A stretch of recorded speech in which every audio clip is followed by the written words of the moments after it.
Welcome friends, M Singh foundation YouTube channel पे आप लोगों का स्वागत है। बिहार दरोगा 2213 मेंस एग्जामिनेशन को दृष्टिकोण में रखते हुए आज से प्रैक्टिस सेट का एक स्पेशल सीरीज शुरू किया जा रहा है। अभी चूंकि आपके पीटी एग्जामिनेशन के रिजल्ट नहीं आए हैं तो सप्ताह में अमूमन 1 या 2 ही प्रैक्टिस सेट रहेगा और जैसे ही रिजल्ट आ जाते हैं तब इसको रेगुलर कर दिया जाएगा।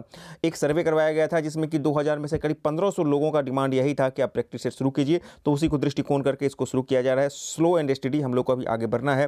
पूरे 100 प्रश्नों का ये सेट होगा जो कि लेटेस्ट पैटर्न पर बेस्ड होगा और इसका पीडीएफ हमारे टेलीग्राम चैनल पर आपको अवेलेबल होगा। आप वहाँ से जाएंगे, इसको डाउनलोड करेंगे और 55 से 60 के बीच में जितने भी लोग हैं उसको शुरू कर दीजिए। बाकी जब कट ऑफ आएगा तब देखा जाएगा।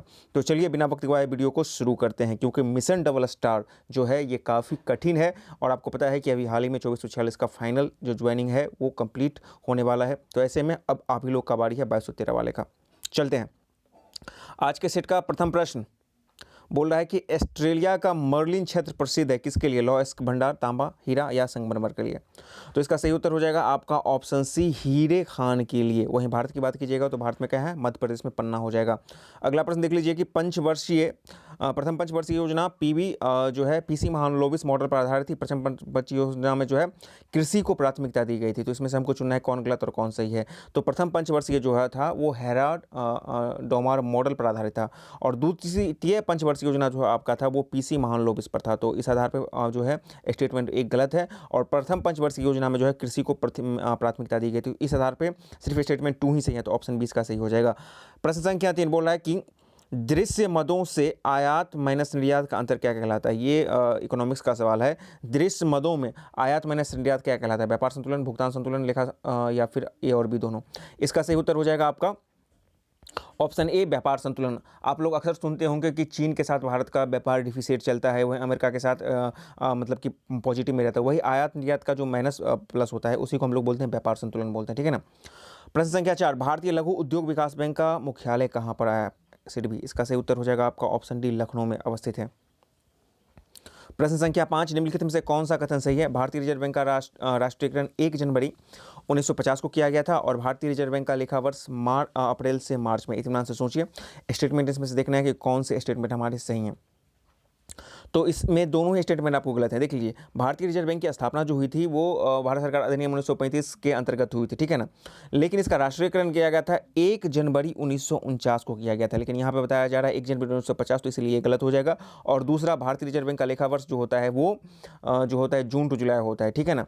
तो इस आधार पर ये दोनों आपको गलत हो जाएगा। वर्ष जुलाई टू जून हो जाएगा। जुलाई में खत्म होता है और 1 जुलाई खत्म होता है और फिर जून से शुरू हो जाता है। तो दोनों स्टेटमेंट आपके गलत हो जाएंगे, तो ना तो 1 ना तो 2। और आपको भारतीय स्टेट बैंक का जो भारतीय रिजर्व बैंक का कब स्थापना किया गया था, इससे आपको इस बार बिहार ऐसा है 2213 पीटी फर्स्ट शिफ्ट में क्वेश्चन भी आया था। अगला प्रश्न देख लीजिए, थोक मूल्य सूचकांक का वर्तमान आधार वर्ष क्या है? ये भी आपको इकोनॉमिक्स से सवाल हो जाएगा। 10, 11, 11, 12, 12, 13 या फिर 14, 15, 15, 16? इसका सही उत्तर हो जाएगा जो आधार वर्ष वर्तमान में है वो है आपको 11, 12, यानी कि ऑप्शन बी हो जाएगा इसका। 7, श्रम बल में जनसंख्या का किस आयु वर्ग के लोगों को शामिल किया जाता है? जो एक्टिव पॉपुलेशन जिसको बोला जाता है, या दूसरे शब्दों में जनांकीय लाभांश की स्थिति वाली जनसंख्या आप कौन से वर्ग को बोलते हैं? तो 14 वर्ष से तो आपको बाल उम्र हो जाता है, मतलब कि बालक माना जाता है, और 60 वर्ष के बाद वृद्ध। तो 15 से 59 ये ऑप्शन हो जाएगा आपको, ऑप्शन बी हो जाएगा। 15 से 59 वर्ग को भारत में जो है एक्टिव यानी कि जनसंख्या को, आयु वर्ग के लोगों को मतलब श्रम बल में शामिल किया जाता है। इसी को हम लोग मतलब कि जननांकीय लाभांश के अंतर्गत भी रखते हैं। अगला प्रश्न, जल प्रदूषण निवारण एवं नियंत्रण अधिनियम कब पारित किया गया था? ये प्रश्न अभी हाल ही में बिहार ऐसा 2213 पीटी के फर्स्ट शिफ्ट में पूछा गया था। 1972, 1974, 1970 या फिर 2019? इसका सही उत्तर हो जाएगा ऑप्शन बी, 1974। जल प्रदूषण निवारण एवं नियंत्रण अधिनियम 1974। अगला प्रश्न है, कड़ेवा मिट्टी किस प्रक्रिया द्वारा बनती है? नदी अपरदन, हिमानी अपरदन, नदी निक्षेपण या फिर वायु निक्षेपण? इसका सही उत्तर हो जाएगा आपका ऑप्शन सी, नदी निक्षेपण, ठीक है ना। देखिए, कड़ेवा मिट्टी जो पाया जाता है वो पाया जाता है आपको कहाँ? जम्मू कश्मीर में पाया जाता है और ये झेलम नदी के निक्षेपण द्वारा बनती है, ठीक है ना। अगला प्रश्न आइए, बिहार के किस नदी का उद्गम स्थल मध्य प्रदेश के पठारी भाग में स्थित है? कर्मनाशा, अजय, क्यूल या फिर सोन? इसका सही उत्तर हो जाएगा आपका ऑप्शन डी, सोन। देखिए, सोन, नर्मदा और म जो हो जाएगा आपको महानदी, ठीक है ना। तो ये इन चीज़ों का जो होता है कहाँ पर होता है, तो मतलब कि आपको मतलब कि सोनम, ये सब जो होते हैं आपको मध्य प्रदेश से निकलते हैं, अमरकंटक की पहाड़ी से। ये आपका सोनम एक फॉर्मूला है, उसको याद रखिएगा। अमरकंटक से आपको 3 नदी, सोनम, सोन नर्मदा और महानंदी, ठीक है ना। तो ये सब निकलती है यहाँ पे। तो इसका जो सही उत्तर हो जाएगा 11 का, 11 का हो जाएगा आपकी, सॉरी 10 का जो हो जाएगा उत्तर। ये पूछ रहा है कि कौन जो है मध्य प्रदेश के पठारी भाग से निकलता है, तो सोन हो जाएगा, ठीक है ना। वहीं आप बाकी 3 ऑप्शन को देख लीजिए। अजय, अजय नदी जो है ये नदी निकलती है आपको चकाई ब्लॉक जमुई, जमुई से यानी कि बिहार से ही निकलती है। क्यूल, क्यूल नदी कहाँ से निकलती है, तो गिरिडीह झारखंड से निकलती है। और कर्मनासा नदी जो है ये आपको विंध्याचल प्रभारी से निकलती है, तो मध्य प्रदेश से आपको सोन निकलेगा। प्रश्न संख्या 11 बोल रहा है कि भारत के राज्यों में क्षेत्रफल की दृष्टि से बिहार का स्थान क्या है, 10वां, 12वां, 11वां या 13वां। इतना से आप सोचिए थोड़ा सा। चलिए, इसका आंसर बताने से पहले मैं बता दूं कि जो 2011 का जनगणना है वो बतलाता है कि क्षेत्रफल के दृष्टिकोण से बिहार का स्थान है 12वां, ठीक है ना। उसके बाद क्या होता है कि 2014 में तेलंगाना और मतलब कि आंध्र प्रदेश बनते हैं, उनका विभाजन होता है, तब बिहार का स्थान क्षेत्रफल के दृष्टिकोण से 13वां हो जाता है। लेकिन वर्तमान में फिर पता है आपको 2019 में क्या हुआ था, जम्मू कश्मीर को फिर से 2 भागों में बांटा गया था, लद्दाख और जम्मू कश्मीर। तब जाकर के भारत में जो बिहार का फिर से स्थान हो गया है वो 12वां ही हो गया। तो ऑप्शन सी इसका हो जाएगा, ठीक है ना। क्यों? क्योंकि जनगणना का आधार वर्ष में भी 12 था और फिर से वापस ये 12 ही आ गया है, ठीक है ना। तो भारत में राज्यों के क्षेत्रफल की दृष्टि से बिहार का स्थान अब 12वां हो जाएगा। चलिए अगले प्रश्न की तरफ। नगोया प्रोटोकॉल कब प्रभावी हुआ था, तो नगोया प्रोटोकॉल जो प्रभावी हुआ था ये 2014 से हुआ था। 2010 में ये लागू हुआ था, संधि पर हस्ताक्षर हुआ था और 12 अक्टूबर 2014 से ये प्रभावी हो गया था। प्रश्न संख्या 13 बोल रहा है कि गोंडवाना क्रम चट्टानों का निर्माण किन 2 काल के मध्य में हुआ था, तो गोंडवाना का जो हुआ था वो कार्बोनोफेरिस से लेकर के जुरासिक काल, ऑप्शन सी हो जाएगा इसका। और गोंडवाना जो मतलब कि ये है पहाड़ है, पठार है, ये कोयला भंडार के दृष्टिकोण से बहुत ही महत्वपूर्ण क्षेत्र है। अगला प्रश्न, हाल ही के समय में चर्चित रहा रीयूनियन द्वीप किस महासागर में है, दक्षिणी प्रशांत महासागर, उत्तरी प्रशांत महासागर, अटलांटिक महासागर या फिर हिंद महासागर। तो ये हो जाएगा आपको रीयूनियन द्वीप जो है हिंद महासागर में स्थित है। लेकिन इस पर कब्जा किसका है वर्तमान में, तो फ्रांस का कब्जा है। प्रश्न संख्या 15, बिहार में जल जीवन हरियाली मिशन को प्रोत्साहन के लिए किस तिथि को मानव श्रृंखला बनाया गया था, ये 2020 में मानव श्रृंखला बनाया गया था। तो किस तिथि को बनाया गया था, तो 19 जनवरी 2020 को बनाया गया था। ऑप्शन सी इसका सही हो जाएगा। 16, राष्ट्रीय जल मार्ग संख्या 1 किस नदी से होकर नहीं गुजरती है, यमुना, हुगली, भागीरथी, गंगा। तो मतलब कि इलाहाबाद से लेकर के आपको निकलता है, उधर हुगली तक जाता है, तो ये आपको हुगली, गंगा, भागीरथी होगा, लेकिन यमुना नदी इसके जो है से होकर नहीं गुजरती। तो ऑप्शन इसका हो जाएगा, क्योंकि पूछ रहा है कि राष्ट्रीय जलमार्ग संख्या 1 किस नदी से होकर नहीं गुजरती है, तो यमुना हो जाएगा। 17, निम्नलिखित में से कौन सी गर्म एवं शुष्क स्थानीय पवनें हैं, Zonda Argentina, Santa Ana California, Chinook USA Canada और उपरोक्त सभी। तो ये सारे के सारे जो हैं स्थानीय गर्म हवा हैं। चिनूक पर हेलीकॉप्टर भी बना है जो भारत ने खरीदा है, अमेरिका से लिया था। प्रश्न संख्या 18, भारत में विश्व के मैंग्रोव वनस्पति का लगभग कितना अंश है, 3%, 6%, 9% या 12%। तो भारत में जो है मैंग्रोव वन का जो रिपोर्ट बताता है कि भारत वन रिपोर्ट 2019 उसके अनुसार करीब 2 पॉइंट समथिंग है, तो लगभग 3% हो जाएगा। ऑप्शन ए हो जाएगा विश्व के कंपेरिजन में, ठीक है ना। प्रश्न संख्या 19, प्रश्न संख्या 19 बोल रहा है कि आपको जो स्कैंडिनेवियन देशों के समूह में सम्मिलित नहीं है, कौन है, नॉर्वे, स्वीडन, फिनलैंड या फ्रांस। तो फ्रांस इसमें शामिल नहीं होगा, बाकी आपको नॉर्वे, फिनलैंड, स्वीडन, ये सब या नॉर्डिक देश को भी बोल सकते हैं, इसमें शामिल है। और इन देशों की खासियत क्या है कि जितने भी मानव विकास, वर्ल्ड हैप्पी सूचकांक होगा, शांति सूचकांक हो गया, इस सब में ये हमेशा टॉप रहते हैं, ठीक है ना। बहुत ही शांति रहती है, प्रौद्योगिकी विकास यहाँ पे काफ़ी अच्छा है, हमेशा ये टॉप रहते हैं। तो फ्रांस उसमें शामिल नहीं हो जाएगा, ठीक है ना। अच्छा, 18 में मैंग्रोव वन तो आप समझ लिए कि लगभग 3% है, और यदि भारत में क्षेत्रफल के दृष्टिकोण से बोलिएगा तो करीब 46-28 kilometre square mangrove one Bharat में अवस्थित है। अगले प्रश्न की तरफ आते हैं। प्रश्न संख्या 20 बोल रहा है कि निम्न में से कौन सी नस्ल भैंस की है, सुरती, जफराबादी, मेवाती। तो देखिए, मेवाती जो होगा वो गाय का हो जाएगा और सुरती और जफराबादी आपका भैंस का हो जाएगा। तो ऑप्शन ए इसका सही हो जाएगा, ठीक है।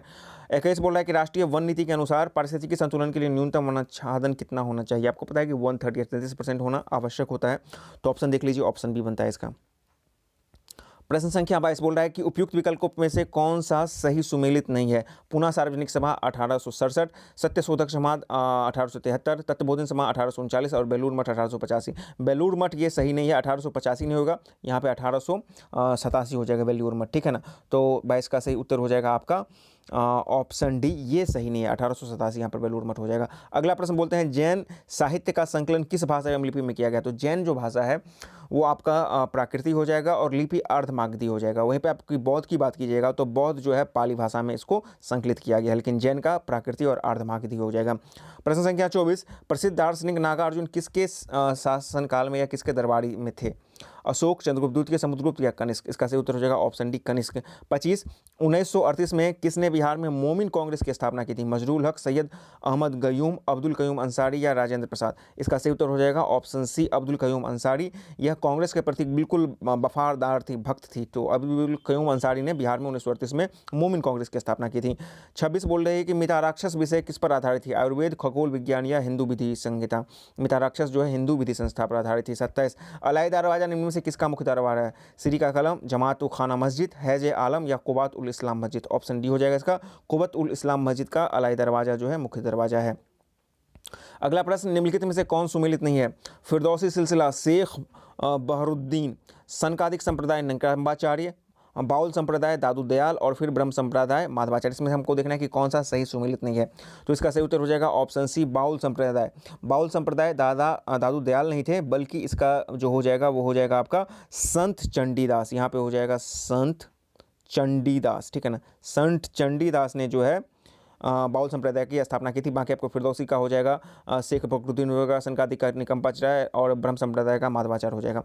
29 बोल रहा है कि प्रसिद्ध यात्री नुनीज जिसने अच्युत राय के शासनकाल में विजयनगर के साम्राज्य की यात्रा की थी वह किस देश से था? स्पेन, डेनमार्क, पुर्तगाल या फिर डच? ऑप्शन सी हो जाएगा पुर्तगीज था। 30, जलियांवाला बाग हत्याकांड की जांच के लिए कांग्रेस ने तहकीकात कमेटी गठन किया था, जिस कमेटी के अध्यक्ष कौन थे? तो मदन मोहन मालवीय के अध्यक्षता में जो जलियांवाला हत्याकांड हुआ था उसके जाँच के लिए कमेटी गठन किया गया था कांग्रेस के द्वारा। प्रश्न संख्या 31, हमको यहाँ पे सुमेलित करना है और देखना है कि कौन सा सही सुमेलित नहीं है। कालिंजर का युद्ध 1545 जिसमें शेरशाह सूरी जो उक्का नामक अग्नेयास्त्र चलाकर में मारे गए थे, बिल्कुल सही है। पुरंदर की संधि 1665, ये भी सही है। सकरखेरा का युद्ध 1724, ये भी सही है। लेकिन पोर्टोनावो का युद्ध ये 1785 नहीं होगा, ये होगा 1781 हो जाएगा, ठीक है ना, 31 का। और ये लड़ा गया था, ये संधि जो हुआ था पोर्टोनोवा का युद्ध जो हुआ था 1781 में अंग्रेज और हैदर अली के बीच में हुआ था, ठीक है ना, 1781 में पोर्टोनोवा।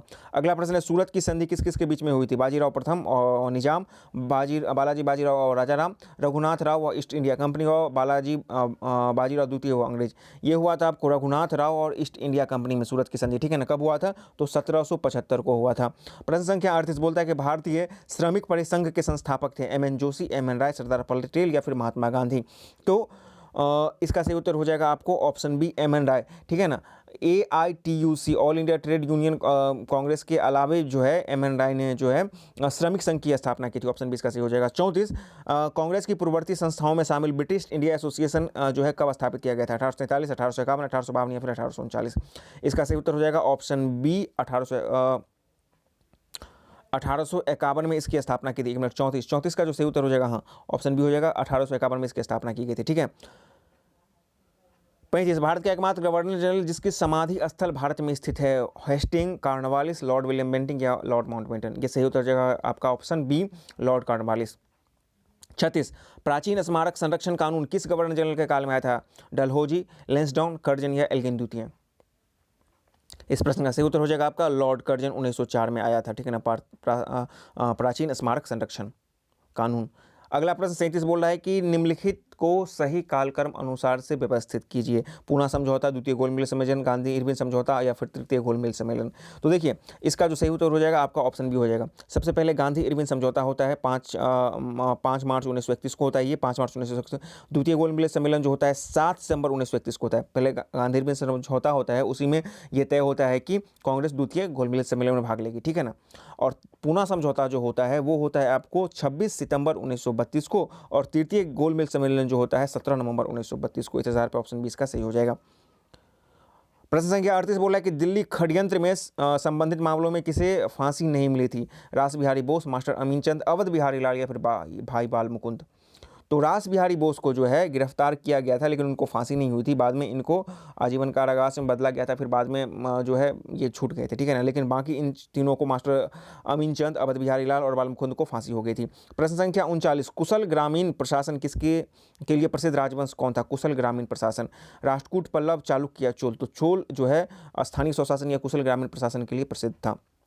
40, निम्न में से किसके द्वारा 1857 की क्रांति में फैजाबाद नेतृत्व किया गया था? बेगम हजरत महल, रामचंद्र पंडुरंग, खान बहादुर खान या फिर अहमदुल्ला। तो बेगम हजरत महल तो हो जाएगा आपको लखनऊ में हो जाएगा, यहाँ पे अहमदुल्ला के द्वारा किया गया, तो ऑप्शन डी इसका सही हो जाएगा। प्रश्न संख्या 41 बोल रहा है कि किस कांग्रेस अधिवेशन में राष्ट्रीय नियोजन समिति का गठन किया गया था? फैजपुर 1937, हरिपुरा 1938, कराची 1931 या त्रिपुरी 1939। तो हरिपुरा 1938, इसके अध्यक्ष कौन थे? तो मतलब इस कांग्रेस के अध्यक्ष थे आपको यहाँ पर जो हुआ था सुभाष चंद्र बोस, लेकिन JL नेहरू के द्वारा जो है प्रथम नियोजन समिति का इसी में गठन किया गया था, प्रस्ताव पेश किया गया था, ठीक है ना। ऑप्शन 20 का सही हो जाएगा। 42, किस वाद में उच्चतम न्यायालय ने यह व्यवस्था दी कि प्रस्तावना संविधान का एक भाग है? तो केशवानंदन भारती भाग, ऑप्शन सी हो जाएगा 1973 में। निजता के अधिकार को संविधान के किस अनुच्छेद के अंदर मौलिक अधिकार के रूप में स्वीकार किया गया है? अनुच्छेद 14, अनुच्छेद 19(1), अनुच्छेद 19(2) या अनुच्छेद 21। तो ये 2017 में सुप्रीम कोर्ट के 9 बेंच के एक संवैधानिक पीठ ने सर्वसम्मति से पारित किया था कि जो निजता का अधिकार है, मौलिक अधिकार है, और उसको अनुच्छेद 21 के अंतर्गत रखा गया है। 14 हो जाता है इक्वल बिफोर लॉ हो जाता है, मतलब कानून के समक्ष समता हो जाएगा, और 19 का 1 और 2 आपको, जो पहला तो हो गया बोलने का अधिकार, फिर आपको मतलब कि संघ बनाने का अधिकार, भीड़ इकट्ठा करने का अधिकार, इस तरह से आपको 6 है वो हो जाएगा। तो इसका सही उत्तर हो जाएगा ऑप्शन डी हो जाएगा, ठीक है। 44, निम्नलिखित में से किस विधेयक को संसद में प्रस्तुत करने से पहले राष्ट्रपति की पूर्व अनुमति आवश्यक होती है? धन विधेयक, किसी नए राज्य के निर्माण या वर्तमान राज्य की सीमा या क्षेत्र में परिवर्तन करने का विधेयक, भूमि अधिग्रहण से संबंधित विधेयक या कराधान से संबंधित विधेयक जिसमें राज्य का हित प्रभावित होता हो? इसका उत्तर हो जाएगा ऑप्शन डी, सारे के सारे विधेयक को पास करने से पहले राष्ट्रपति का पूर्व अनुमति आवश्यक है। कराधान से संबंधित जो विधेयक हो जाएगा वो हो जाएगा 274, अनुच्छेद 274। चलिए अगला देखते हैं। प्रश्न संख्या 45 बोलता है कि भारतीय संविधान के अंतर्गत कल्याणकारी राज्य की अवधारणा निम्न से किस अनुच्छेद में वर्णित है?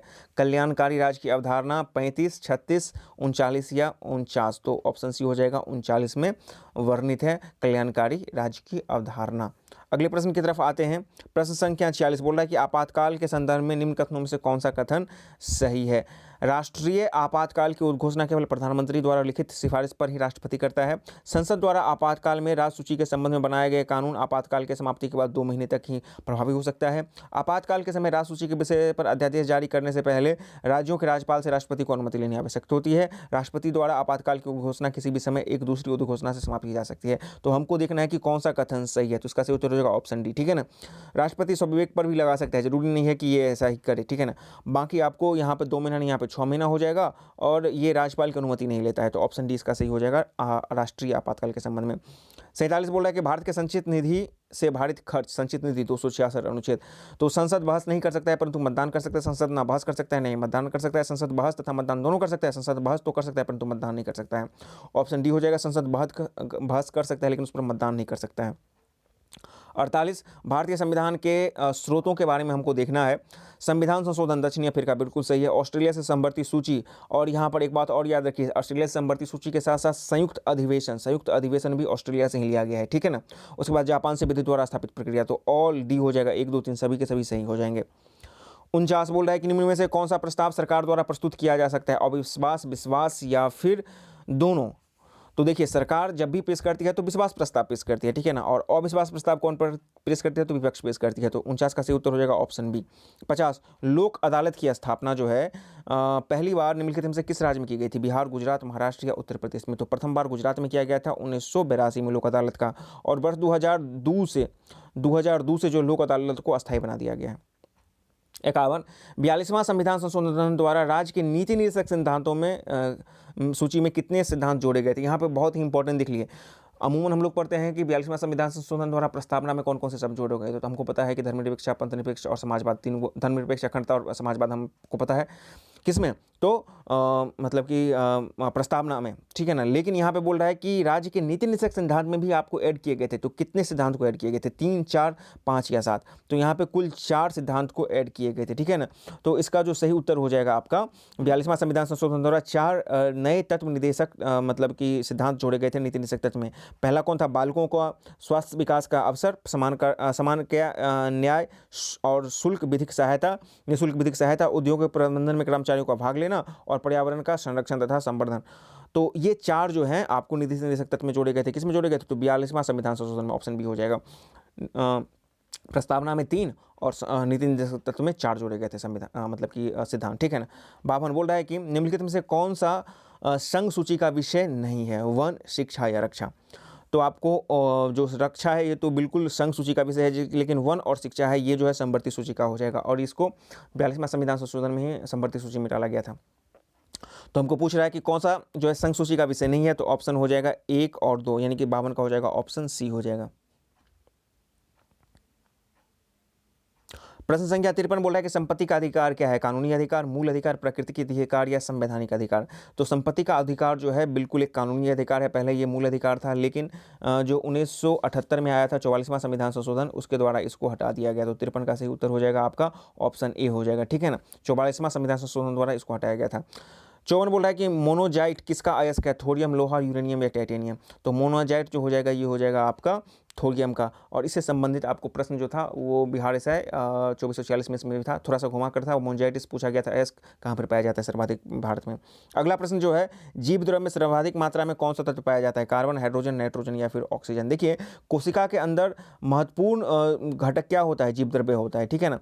और इसका जो कंपोनेंट होता है उसमें होता है सबसे ज़्यादा होता है ऑक्सीजन, ठीक है ना। ऑक्सीजन सबसे ज़्यादा होता है 62%, उसके बाद कार्बन होता है, ये ऑक्सीजन होता है 62%, कार्बन हो जाएगा आपका 20%, ठीक है ना। हाइड्रोजन हो जाएगा आपको 10%, ठीक है। नाइट्रोजन हो जाएगा आपका 8%। तो उस आधार पर देख लीजिए जीव द्रव्य में सबसे ज़्यादा क्या हो जाएगा, तो ऑक्सीजन हो जाएगा, ऑप्शन डी इसका सही हो जाएगा। 56 बोल रहा है कि डीएनए की रचना में 2 चेन यानी कि डबल हेलिक्स होती है, ये दोनों चेन किस बंधन द्वारा जुड़े होते हैं, डबल हेलिक्स किस बंधन द्वारा जुड़े होते हैं, हाइड्रोजन, ऑक्सीजन या नाइट्रोजन या कार्बन बंधन? तो हाइड्रोजन बंधन द्वारा जुड़े होते हैं। 57 मतदान के समय प्रयुक्त अमिट स्याही किस पदार्थ की बनी होती है? ये बिहार एसआई 1717 पीटी का क्वेश्चन है, ठीक है ना। तो ये बना था आपको सिल्वर नाइट्रेट AgNO3 अमिट से है, आपको मतदान करने के बाद जो हाथ पे लगाया जाता है। 58 बोल रहा है कि निम्न में से कौन ग्रेमेसी कुल का पौधा है, मक्का, बांस, गन्ना, बाजरा? तो ये सभी के सभी ग्रेमेसी कुल के हो जाएंगे। अगले प्रश्न की तरफ आते हैं। प्रश्न संख्या 59 बोल रहा है कि निम्न में से किसकी उपस्थिति के कारण चाय का रंग तीखा मतलब कि स्वाद होता है? प्रश्न संख्या 59 देख लीजिए, निम्न में से किसकी उपस्थिति के कारण चाय का रंग तीखा स्वाद होता है, कैफीन, थीन, टैनिन या इनमें से कोई नहीं? तो इसका सही उत्तर हो जाएगा आपका ऑप्शन सी हो जाएगा, ठीक है ना।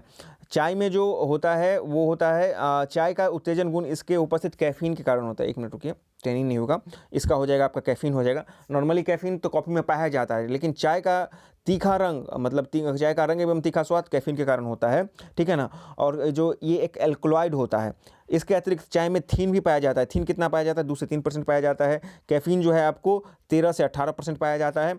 और टैनिन जो टैनिन के कारण जो है इसके स्वाद जो होता है तीखा हो जाता है, ठीक है ना। इसको एक बार फिर से देख लीजिए 59 का, ठीक है ना।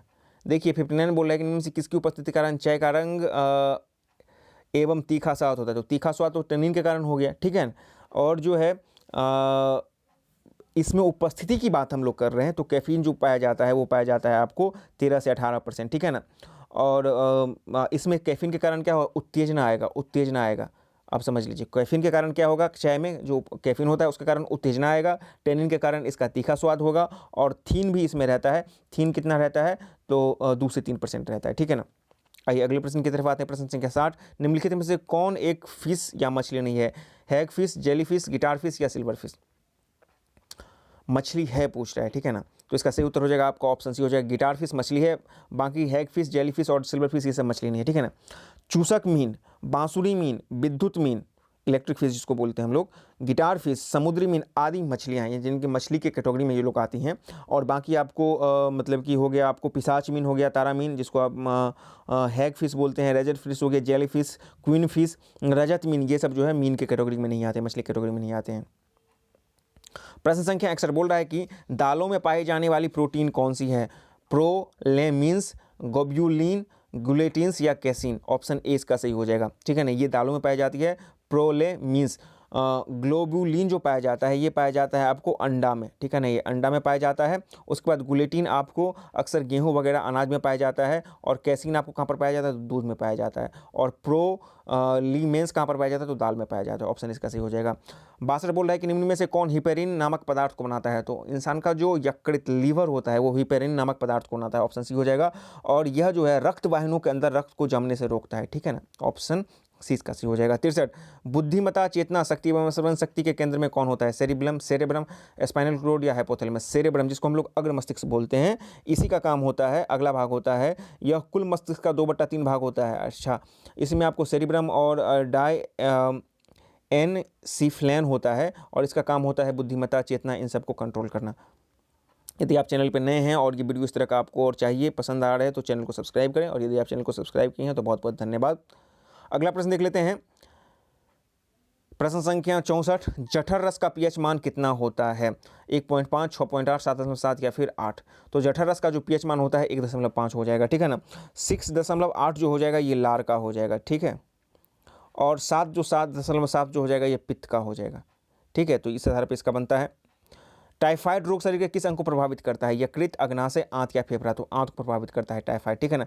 टाइफाइड और हैजा दोनों, टाइफाइड और हैजा दोनों का इसको प्रभावित करता है, तो आंत को प्रभावित करता है। अगला प्रश्न देख लीजिए। आवर्त सारणी में तत्वों का कौन सा समूह रेडियो एक्टिव समूह कहलाता है, लेंथेनाइट, एक्टिनाइट, हेलोजन या फिर उपयुक्त सभी। तो जो एक्टिनाइट सीरीज होता है, ठीक है ना, अमूमन 90 से लेकर के 103 के बीच में होता है इसका परमाणु क्रमांक, तो ये जो है रेडियो एक्टिव तत्व कहलाते हैं। अगला प्रश्न है कि टेट्रा इथाइल लेड पेट्रोल में मिलाया जाता है, क्यों, इसे जमने से बचाने के लिए, इसकी एंटी नॉकिंग रेटिंग को बढ़ाने के लिए, या फिर इसका क्वोटनांक बढ़ाने के लिए। तो इसकी एंटी नॉकिंग रेटिंग को बढ़ाने के लिए। और सर निम्न में से कौन सा पदार्थ है जो ऑक्सीकारक और कारक दोनों का कार्य करता है, H2S, H2SO4, KMnO4 या K2Cr2O7। तो H2SO4, ठीक है ना। देखिए H2O2 हाइड्रोजन पेरोक्साइड, ठीक है ना, हाइड्रोजन सल्फाइड H2S, ठीक है। उसके अलावा आपको nitric acid NHO3 sulphuric dioxide, ठीक है ना। ये सब जो होते हैं सल्फर डाइऑक्साइड, ये सब जो है मतलब कि ऑक्सीडेशन और ऑक्सीडाइजिंग एजेंट और रिड्यूसिंग एजेंट दोनों की तरह काम करते हैं, ठीक है ना। तो ऑप्शन ए इसका सही हो जाएगा। 69 शक्ति का बीमीय सूत्र क्या हो जाएगा, तो इसका सही उत्तर हो जाएगा आपका ऑप्शन ए mL2T-3। अगले प्रश्न की तरफ चलते हैं। राजीव गांधी खेल रत्न पुरस्कार के विषय में पूछा जा रहा है। अब मैं बता दूं कि 2020 में अमेंडमेंट करके राजीव गांधी खेल रत्न पुरस्कार का नाम बदल करके अब मेजर ध्यानचंद खेल रत्न पुरस्कार कर दिया गया है। तो इसी के संबंध में है कि राजीव गांधी खेल रत्न पुरस्कार के विषय में कौन सा कथन सही है। इसका प्रारंभ 91-92 में हुआ था, बिल्कुल सही है। यह भारत का सर्वोच्च खेल रत्न पुरस्कार है, दोनों सही है। अब जो है राजीव गांधी खेल रत्न पुरस्कार बदल कर 2020 से हो गया है आपको जो मेजर ध्यानचंद खेल रत्न पुरस्कार। माई जर्नी पुस्तक किनकी कृति है, Indira Gandhi, APJ Abdul Kalam, Pranab Mukherjee, Jayaprakash Narayan. Option B हो जाएगा डॉक्टर एपीजे अब्दुल कलाम। 72 विश्व वानिकी दिवस कब मनाया जाता है, 23 अप्रैल, 22 अप्रैल, 2 फरवरी या 21 मार्च। तो 21 मार्च को प्रत्येक वर्ष विश्व वानिकी दिवस मनाया जाता है। 73 बोलता है कि फाइकस बेंथोलोसिस किस वृक्ष का नाम है, पीपल, नीम, बरगद या आम। बरगद का है। 74 बोल रहा है कि भारत का राष्ट्रीय चिन्ह सारनाथ स्थित अशोक स्तंभ के शीर्ष पर अनुकृत है। चिन्ह को कब अपनाया गया था, 22 जुलाई 1950, 22 जनवरी 1950, 24 जनवरी 1950 से 26 जनवरी 1950। तो 26 जनवरी 1950 को अपनाया गया था। अगले प्रश्न की तरफ चलते हैं। इसरो का अंतरिक्ष अनुप्रयोग केंद्र कहाँ पर स्थित है, तो ये जो है आपको अहमदाबाद गुजरात में अवस्थित है। ऑप्शन सी इसका सही हो जाएगा। 76 भारत के बाहर विश्व का पहला योग विश्वविद्यालय किस देश में स्थापित किया जाएगा। इनफैक्ट अब इसकी स्थापना की जा चुकी है, स्थापित हो चुका है। तो यह अमेरिका में हुआ है, ठीक है ना। अमेरिका में इसका स्थापना किया गया है और इसका नाम रखा गया है आपको स्वामी विवेकानंद योग इंस्टीट्यूट रखा गया है इसका नाम, ठीक है ना। कैलिफोर्निया अमेरिका के लॉस एंजलिस में इसका स्थापना की गई है, ठीक है ना। इंटरपोल का मुख्यालय कहाँ पर है, फ्रांस में है। तो कहाँ पर हो जाएगा, ऑप्शन ए लियोन फ्रांस हो जाएगा। और 1923 में इसकी स्थापना हुई थी। अभी हाल ही में यूएई के जो है जनरल मतलब कि अहमद को इसका जो है प्रमुख बनाया गया है, ठीक है ना। 78 किस ग्रह का परिक्रमण वेग सबसे अधिक है। देखिए यहाँ पे परिक्रमण और परिभ्रमण क्या हो जाता है ना, अपने अक्ष पर जो ऐसे घूमती है तो अपने अक्ष पर वाला परिभ्रमण हो जाएगा। तो परिभ्रमण सबसे अधिक हो जाएगा आपका बृहस्पति का। और परिक्रमण हो जाएगा कि ये सूर्य के चारों ओर, यदि इसको सन मान लो सूर्य के चारों ओर, तो परिक्रमण सबसे ज़्यादा किसका हो जाएगा, तो आपको बुध का हो जाएगा। और बुध पता है ना सबसे कम समय में पूरा सूर्य का परिक्रमा लगा लेता है। तो परिक्रमण हो जाएगा सूर्य के चारों ओर और परिभ्रमण हो जाएगा अपने ही अक्ष पर घूमना, ठीक है ना, अपने अक्ष पर घूमते जाना। तो परिभ्रमण सबसे ज़्यादा आपको बृहस्पति का होगा, जबकि परिक्रमण बुध का हो जाएगा। ऑप्शन डी इसका सही हो जाएगा। सार्गेसो सागर किस महासागर का भाग है? प्रशांत, हिंद, उत्तरी अटलांटिक या फिर आर्कटिक महासागर।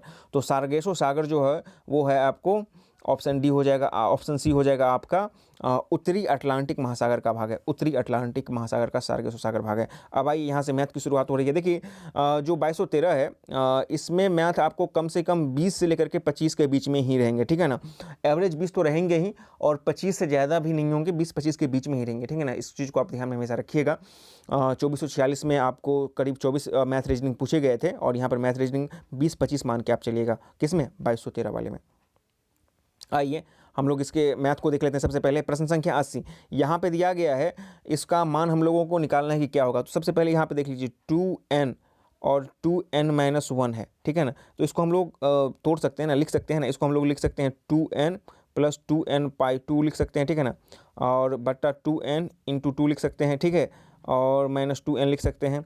फिर यहाँ पे जो है 2n को कॉमन ले लेंगे, 2 पावर n कॉमन लेंगे तो 1/1 + 2 हो जाएगा। और नीचे में फिर से 2n को कॉमन ले लेंगे तो 2 - 1 हो जाएगा। ये 2n कट हो जाएगा। तो यहाँ पर ऊपर में बचता है 1 + 1/2 और यहाँ पर बचता है 2 - 1, ठीक है ना। यहाँ पे बच जाता है 2 - 1 हो जाता है। इस पूरे प्रोसेस को हम लोग करेंगे तो 3/2 इसका आंसर हो जाएगा। इन क्वेश्चंस को आपको अर्थमेटिक्स के अंतर्गत इसको रख सकते हैं। थोड़ा सा आपको सीरियसली बनाना होगा, थोड़ा सा ध्यान देकर तो आराम से बन जाएगा। 81 ए और बी की वर्तमान आयु 36 वर्ष और 16 वर्ष है। कितने वर्ष बाद ए और बी की आयु दोगुनी हो जाए? चलिए ए और बी दिया गया है, ए दिया गया है 36 और बी दिया गया है 16। ऐसे प्रश्न को आप ऑप्शन से बनाइए। अब बोल रहे हैं कितने वर्ष बाद इसकी आयु दोगुनी हो जाएगी। देखिए 2 करेंगे तो 36 × 2 = 38 होगा, 16 × 2 = 18 नहीं संबंध होगा। यहाँ पे हम लोग 4 देखते हैं। यदि 36 में 4 देंगे जो ऑप्शन संख्या सी है, और यहाँ पे 16 में 4 तो 16 4 क्या हो जाएगा 20 और 36 4 क्या हो जाएगा 40 हो जाएगा। तो 20 का 20 40, तो ऑब्वियसली ऑप्शन सी हो जाएगा। तो ऑप्शन से बनाइए इस तरह के सवाल को। 82 बोल रहा है कि सी का 0.6, ठीक है ना, 0.6 और बी का जो हो गया आपको 75, बी का 75%, यानी कि बी का 75। देखिए सी का हो जाएगा 0.6 हो जाएगा बराबर बी का 75/100 हो जाएगा, ठीक है ना। और ए का 3 हो जाएगा। अब इसको हम लोग को ए बी सी का जो है हमको क्या करना है, उसका अनुपात निकालना है। तो 75, अब इसको हम लोग क्या कर सकते हैं, इसको हम लोग क्या करेंगे, तो सबसे पहले देख लीजिए 0.6 है लिखा हुआ, तो 0.6 खत्म कर देंगे तो 6/10 हो जाएगा, ठीक है ना। 6/10 को और यदि हम लोग आगे तोड़ेंगे तो क्या होगा उसको भी हम देखते हैं। सबसे पहले आप यहाँ पर देख लीजिए, कट जाएगा 25 या 75, 25 चौका 100 हो जाएगा। तो इस आधार पे इसका जो बन जाएगा हमारे पास बन जाएगा, अंत में बन जाएगा, वो बन जाएगा आपको सी 3/5 हो जाएगा, 6/10 था, ठीक है ना। और हो जाएगा बी का हो जाएगा आपको 3/4 हो जाएगा। और सी ए का क्या हो जाएगा आपका, ए का हो जाएगा आपका 3 हो जाएगा, ठीक है ना। अब इसको हम लोग क्या कर लेंगे, ए बी सी का हमको अनुपात निकालना है। तो ए बराबर उस तरफ ले जाएंगे तो ए बी सी का निकालेंगे तो यहाँ पे क्या हो जाएगा 3/1 हो जाएगा। ए बी सी को करेंगे 3/1 हो जाएगा, 4/3 हो जाएगा और अनुपात 5/3 हो जाएगा। इस सबको फिर से हम एलसीएम निकाल लेंगे तो अंत में हमारा 9, 4, 5 हो जाएगा, ठीक है ना। तो ऑप्शन जो है इसका सही उत्तर हो जाएगा, ऑप्शन बी हो जाएगा। अगला प्रश्न देख लीजिए, दूध और पानी के 50 लीटर मिश्रण में दोनों का अनुपात 2:3 है, ठीक है ना। तो 50 लीटर मिश्रण में 2:3 है, यानी कि 10, यानी कि 20-30 है, यानी कि आपको दूध जो है 20 है और पानी जो है आपको 30 है, ठीक है ना। दोनों में कितना मात्रा बढ़ जाए कि मिश्रण में उसका अनुपात 5:7 हो जाए, ठीक है। अब देख लीजिए इसको भी हम लोग ऑप्शन से मारते हैं 20 और 30 है, ठीक है ना। हमको देखना है कि कितना और इसमें मिलाते हैं कि इसका अनुपात आपको 5-7 हो जाए। 2 मिलाएंगे तो यहाँ पे 22 और 32 हो जाएगा, कुछ नहीं होगा। 3 मिलाएंगे तो 23 और यहाँ पर कुछ नहीं होगा। चलिए 5 मिलाते हैं, तो 5 मिलाएंगे तो क्या हो जाएगा 25 हो जाएगा। ऑप्शन से हम जा रहे हैं, डी वाला जो 5 है, और यहाँ पे 35 हो जाएगा। तो 5 है 25, 5 7 है 35, तो 5:7 हो गया। तो इस तरह के प्रश्न को आप ऑप्शन से बनाइए, ऑप्शन डी इसका सही हो जाएगा। 84 बोल रहा है कि एक समानांतर चतुर्भुज के आधार में 25% की वृद्धि की जाती है और उसकी ऊंचाई में 10% की कमी की जाती है। इस प्रकार उसके क्षेत्रफल में कितने % की वृद्धि होगी। तो आपको पता है कि समांतर चतुर्भुज ये होता है और इसका जो क्षेत्रफल होता है सीधे हो जाता है आपको आधार और ऊंचाई हो जाता है, आधार ऊंचाई हो जाता है। तो पहले हम शुरुआत में मान लेते हैं 100 था हमारे पास, 10,000 था इसका, ठीक है ना। 10,000 इसका पूरा क्षेत्रफल था। अब क्या बोला जा रहा है कि इसके समानांतर आधार में आपको जो है 12% 25% की वृद्धि कर दी। अब 125 हो जाएगा और जो है ऊंचाई में 90% की कमी, 10% कमी कर दी, 90 हो जाएगा, ठीक है ना। अब इस दोनों को यदि हम लोग करेंगे, शुरुआत में हमारा क्या था 10,000 था, 1 मिनट इसको हम लोग कर लेते हैं। शुरुआत में हमारा 10,000 था और बाद में हमारा कम गया, तो कितना हो गया ये 10,000 यहाँ पे आ जाएगा शुरुआत में, ठीक है ना, और यहाँ पे कितना हो जाएगा, ठीक है ना। अब इसको हम लोग माइनस कर लेंगे, क्यों, क्योंकि इसको हमको 125 गुने 90 करेंगे तो हमारा ये आ जाएगा 12। अब इसको माइनस करेंगे तो 1250 आएगा, ठीक है ना। अब इसको 10,000 के रिस्पेक्ट में 100 से गुना करेंगे तो 12.50 आ जाएगा। तो ऑप्शन जो है डी इसका सही हो जाएगा, 84 का सही उत्तर हो जाएगा, ऑप्शन डी हो जाएगा। अगला प्रश्न देख लेते हैं। एक टंकी एक नल द्वारा 12 घंटे में और दूसरे नल द्वारा 15 घंटे में भरी जा सकती है। इन्हें 2.5 घंटे तक खुला जाता है। टंकी खाली हुए में कितना समय लगेगा, तो 1/12, 2 घंटा का इसका काम निकालना है, 1/15, और कितना देर तक रहता है, तो ये 2.5 घंटा तक रहता है, ठीक है ना। इसको यदि हम लोग सॉल्व कर देंगे तो हमारा जो उत्तर आ जाएगा वो आ जाएगा 3.8 आएगा, यानी कि इतना भाग ये काम कर चुके हैं। अब बाकी भाग कितना हो जाएगा, तो 1 - 3/8 करेंगे तो 5/8 आ जाएगा, ठीक है ना। ऑप्शन बी इसका सही हो जाएगा। जो भी मैथ रीजनिंग के क्वेश्चंस आएंगे उसमें से आप जो लगभग 60 to 75 क्वेश्चंस इजी वे में बना सकने के लिए एबल होंगे। कुछ क्वेश्चंस के लिए आपको एक्स्ट्रा मेहनत करना पड़ेगा, उसके लिए आप अभी से मेहनत करें, ठीक है ना। स्टूडेंट का बुक बनाएं, सगीर अहमद का रीजनिंग बनाएं और आप प्रैक्टिस करें, मैक्सिमम प्रैक्टिस करें, तो आपके लिए आसान हो जाएगा वहाँ पर। 86, यदि समान वार्षिक दर से समान समय के लिए x रुपया का साधारण ब्याज y रुपया हो और y रुपया का साधारण ब्याज z रुपया हो तो निम्नलिखित में से कौन सा कथन सही है। इस कंडीशन के लिए यदि आप देख लीजिएगा तो y² बटा zx हो जाएगा, ऑप्शन 20 का सही हो जाएगा। 87, यहाँ पे x + 1/x = 2 है, तो आपको यहाँ पे जो एक व्यंजक दिया गया है, अलजेब्रा का सवाल है, उसका मान ज्ञात करना है। तो x + 1/x का 2 करना, इसको हम लोग जब सॉल्व करेंगे तो x का वैल्यू हमारा 1 आ जाएगा, ठीक है। अब x का वैल्यू 1 आ जाएगा जब इसको हम सॉल्व कर लेंगे, मतलब कि द्विघात समीकरण से, तो हम x का वैल्यू यहाँ पे पुट करते जाएंगे। जब x का वैल्यू 1 जब इसमें सब में पुट कर देंगे तो अंत में हमारा जो सोल्यूशन हो जाएगा 4/11, ऑप्शन इसका आ जाएगा, ठीक है ना। 88, x का पावर 100 + x का पावर 99 + k पूर्णतः x + 1 से विभाजित है, तो k का मान कितना होगा। देखिए दिया गया है कि x + 1 से पूर्णतः यह विभाजित है, ठीक है ना। तो x बराबर क्या हो जाएगा, -1 हो जाएगा। तो आप -1 यहाँ पर रखिए, x बराबर -1 रखिएगा, तो -1 का पावर 100 और प्लस फिर से -1 का पावर 99 प्लस k हो जाएगा, बराबर 0 हो जाएगा, ठीक है ना। तो यहाँ पे देख लीजिए क्या हो जाएगा, ये हो जाएगा +1 हो जाएगा और ये -1 हो जाएगा और प्लस k बराबर 0, तो 1 - 0 हो जाएगा, यानी k बराबर 0 आ जाएगा। ऑप्शन जो है इसका सही उत्तर हो जाएगा ए हो जाएगा, ठीक है। अब बोल रहा है कि एक वृत्त का केंद्र O है, एक वृत्त का केंद्र आपका O हो गया, ठीक है ना। उससे 26 सेंटीमीटर दूर पर एक बिंदु P है, ठीक है ना। और बता रहा है कि स्पर्श रेखा PT खींची गई है, ये P और ये T खींची गई है, स्पर्श रेखा T खींची गई है। यदि वृत्त का जो है त्रिज्या 10 सेंटीमीटर हो, ये 10 सेंटीमीटर हो, तो बता रहा है कि जो है PT की लंबाई क्या होगी। तो वृत्त के जो मतलब कि केंद्र से त्रिज्या पर डाला गया जो मतलब कि उसके सरकमफेरेंस पे जो डाला गया जो मतलब कि रेखा होता है वो क्या होता है, 90 डिग्री का होता है। तो इस आधार पे ये 90 डिग्री हो जाएगा, ठीक है ना। तो हमारा क्या हो जाएगा, ये हमारा B, ये P हो जाएगा, ये H हो जाएगा, ठीक है। तो उस आधार पे 1 मिनट, ये जो हो जाएगा हमारा, इसका जो निकालेंगे हम PT, जब निकालेंगे PT निकालेंगे तो OP² - OT² करेंगे। इस पूरे प्रोसेस को जब हम लोग करेंगे तो 24 सेंटीमीटर इसका सही उत्तर हो जाएगा, ऑप्शन इसका सही हो जाएगा, ठीक है ना। 90 में देख लेते हैं, इसमें हम लोग को त्रिकोण गिनना है। आप लोग गिन लीजिए, 1 2 3 4 5 6, ठीक है ना, 6 हो गया। और देख लीजिए इधर वाला 7 हो जाएगा, इधर वाला 8 हो जाएगा, इधर वाला यहाँ से बड़का वाला 9 और इधर वाला 10 हो जाएगा। तो ऑप्शन सी हो जाएगा 10 हो जाएगा, ठीक है। एक दुकानदार ने एक चॉकलेट 1 रुपया में मिलती है। चॉकलेट के 3 रैपर में बदलने के लिए चॉकलेट मिलती है। अगर आपके पास 21 रुपया हैं तो आप कितने अधिकतम चॉकलेट खरीद सकते हैं। सबसे पहले देख लीजिए 21 रुपया है तो 21 को चॉकलेट यहाँ से खरीद सकते हैं, और 3 रैपर का 1 चॉकलेट मिलता है तो 7 या 21 7 को और चॉकलेट मिल जाएगा। अब 7 गो में से फिर से करेंगे तो 6 गो मतलब कि 6 गो रैपर हो जाएगा, कि 2 को चॉकलेट वहाँ से हो जाएगा और 1 रैपर यहाँ पर बचा हुआ था, ठीक है ना। अब 2 को चॉकलेट यहाँ से मिला हुआ है, 2 मतलब कि एक 3 रैपर हो गया, ठीक है ना। तो 1 चॉकलेट आपको और मिल जाएगा। तो देख लीजिए कितना हो जाएगा, 7 दोनों 1 10 10 और 21 31 हो जाएगा, यानी कि ऑप्शन सी इसका सही हो जाएगा। अगले प्रश्न की तरफ आते हैं। इस श्रेणी में हमको विलुप्त संख्या का पता करना है। यहाँ पे क्या किया जा रहा है, पहले 1 का स्क्वायर किया जा रहा है, ठीक है ना, और फिर जो है अगला में क्यू किया जा रहा है, स्क्वायर और क्यू किया जा रहा है, ठीक है ना। इसी पैटर्न को फॉलो किया जा रहा है, पहले एक बार स्क्वायर किया जाता है और दूसरे बार आपको क्यू किया जाता है, ठीक है। 1 मिनट। तो इस आधार पे जो 92 का जो मतलब कि सही उत्तर हो जाएगा वो हो जाएगा आपका ऑप्शन सी हो जाएगा, 26 हो जाएगा। 17 और +3 स्क्वायर, 17 + 3 स्क्वायर, ये जो 92 है 17 + 3 स्क्वायर, ठीक है ना, और फिर हम 4 का क्यू करेंगे, तब इस तरह से पूरेगा। तो इसका सही उत्तर हो जाएगा आपका 92 का ऑप्शन सी हो जाएगा, ठीक है ना, ऑप्शन सी यानी कि 26 हो जाएगा। चलते हैं अगले प्रश्न की तरफ चलते हैं। यहाँ पे हम लोग को प्रश्न चिन्ह को मतलब कि देखना है कि अगला पद कौन सा होगा।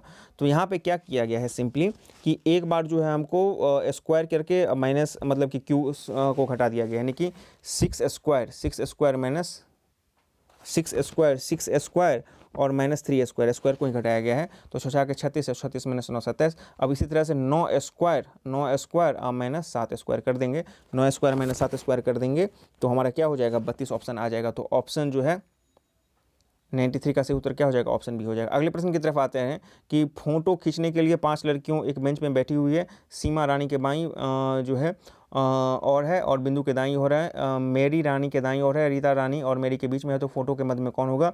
ये बहुत आसान सवाल है, सीटिंग अरेंजमेंट है, इसको आप लोग बनाइएगा। तो इसका जो सही उत्तर हो जाएगा आपका ऑप्शन बी हो जाएगा, रानी आ जाएगा। अगले प्रश्न की तरफ चलते हैं। एक शादी समारोह में एक महिला की ओर इशारा करते हुए अनीता ने कहा, वह मेरी माँ के पुत्र के पिता की बहन है। तो वह महिला अनीता से कौन सी संबंध रखती है, तो बुआ हो जाएगी, ठीक है ना, इसका सही उत्तर ये हो जाएगा। अब देख लीजिए, इसमें हमको विकल्प को पैटर्न को पूरा करना है कि यहाँ पे कौन सा विकल्प आएगा, ठीक है ना। तो इत्मीनान से जब आप इसको देखिएगा मतलब कि इसके मैचिंग को, तो इसका जो सही उत्तर आपका आ जाएगा 96 का, वो आ जाएगा ऑप्शन बी आ जाएगा, ठीक है ना, ऑप्शन बी आ जाएगा। ये वाला पैटर्न इसका सही होगा, ठीक है। अगले प्रश्न की तरफ चलते हैं। यदि किसी दर्पण में देखने से पता चलता है कि 9:30 बचे हुए हैं तो घड़ी का वास्तविक समय कितना है। तो 11 माइनस 11:60 में से आप 9:30 को घटाइए तो यहाँ पे क्या हो जाएगा, 30 हो जाएगा, और यहाँ पे 2:30 यानी कि ऑप्शन इसका सही हो जाएगा। यदि 17 मार्च 1980 को सोमवार था और 12 जुलाई 1980 को कौन सा दिन होगा। तो 17 मार्च से लेकर के 12 जुलाई के बीच में कितना दिन होगा, उसको हम लोग मिलाएंगे, उसको फिर 7 से भाग देंगे तो हमारे पास 5 का डिफरेंस आएगा, और सिर्फ फिर हम 5 जोड़ देंगे तो हमारा जो सही उत्तर हो जाएगा, सोमवार में 5 जोड़ देंगे तो शनिवार हो जाएगा, ऑप्शन डी इसका सही हो जाएगा। अगला प्रश्न देख लीजिए, 99 में एक पैटर्न को हमको पूरा करना है। तो पैटर्न जब हम पूरा करेंगे तो हमारा ऑप्शन डी वाला पैटर्न सही रूप से बनेगा, ठीक है ना। MRP बनेगा, और फिर जो है हमारा बनेगा MMRRPP, फिर MRP और MMRRPP, ऑप्शन डी इसका सही हो जाएगा।